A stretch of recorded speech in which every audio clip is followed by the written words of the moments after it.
Yeah, one of the keys to it is I, and this gets a bad rap, and so I argue about this, is that I have a huge ego. Huge, right? Off the charts, huge ego. Because I have this unfailing belief in myself and that I'm always going to come out on top. But with that ego comes a heavy dose of humility. I do not forget where I came from. So I have that perspective of stealing food as a kid to go along with this big ego. Somebody said to me one time about egos, you don't have to fear the man with a big ego, fear the man with a little one. Because the man with a big ego, his feelings can't be hurt. Right? You're not going to, you can learn with a big ego. You can take that mistake that you make. You can take the rebuke that you got. You can take the failure that you did. You can, again, be introspective about it, learn from it, and move on and continue on your way. The little ego, what's it do? It's Andy's fault. He fucked me. It's Billy's fault. He fucked me. Jerry fucked me. My parents fucked me. The uncle did. The job I had fired me and they fucked me, right? It's everybody else's fault when you have a little ego because you're not capable of taking that on. So a big ego with a heavy dose of humility, I think, is a huge asset. And then which allows you to, when you fail, to look at why you failed, appreciate what you did wrong, and honestly ascertain what it was that that contributed to that failure, and then you fix it for the next year. So you didn't make it at 25. You made changes based on what you learned, though, through 25, and you try it in your year 26. I'll tell you one more thing, something I know to be without a doubt. I was told when I was running this company when I was in my 20s, I had all these people working for me that were older than me. I knew everything there was to know on the planet. They used to tell me, the older guys, that you don't know shit till you're 40. And when I joined this CEO group that I belonged to for 20 years now, when I was 29 years old, they all told me the same thing. And here I was, this hot shit. I ran this company up, and I was running all these things and doing all these things, and I come from nothing, and don't you guys know who I am?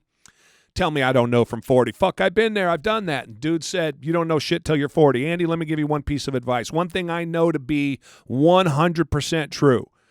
You don't know shit till you're 40. And the reason is that you just haven't lived enough life. There's not, now, you can be successful at 25, right? I'm not saying that, but given the same set of circumstances, you'll be successful a whole lot easier when you're 35 or 40 because that hard drive's fuller. You have so much more to pull from. You have so many losses, so much losing, so many successes, so many failures that you can draw to that make then winning easier. You would have a much easier life with me right next to you being successful at 25 than you're going to do on your own. Why? Because I've got 30 years of experience ahead of you, and really 50 years of experience based on where I come from, because so much of where I come from contributes to who I am. So it's just understanding that you're facing a huge mountain.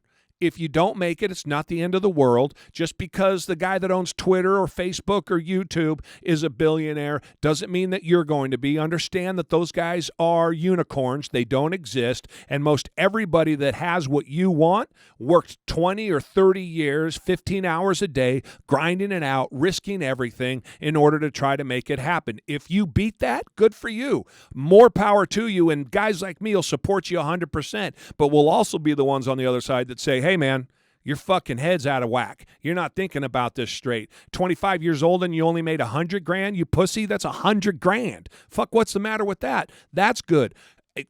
If my kids I just graduated my third kid from high school. I don't know a high school graduate in my family, right? The kids I grew up with, nobody went to high school. Nobody graduated from high school. I graduated 3 kids. Andy, if I stopped right now, that's success. One of my kids is going in the military. The other 2, one works for me and the other one's in college. If I quit right now, that'd be success, because I've changed that pattern. I've changed that lifestyle that my great-grandparents had and my grandparents had and my parents had, and now I was facing it, which was just poverty, right? You know people, I'm sure, that are institutionally in poverty generation after generation, the same as I do. My family and my kids, I've changed that for them simply by them going and graduating from high school. That's a success. Now pile on everything else I've done, and I've got that many more successes. But we have to realize what reality is and appreciate that if you're going for $1 million by 25, fucking go for it. Good for you. I'll do whatever I can to help you. But if you only make $100,000 at 25, there's not too many 25-year-olds making $100,000. So good for you. Let's see if you can double that the next year.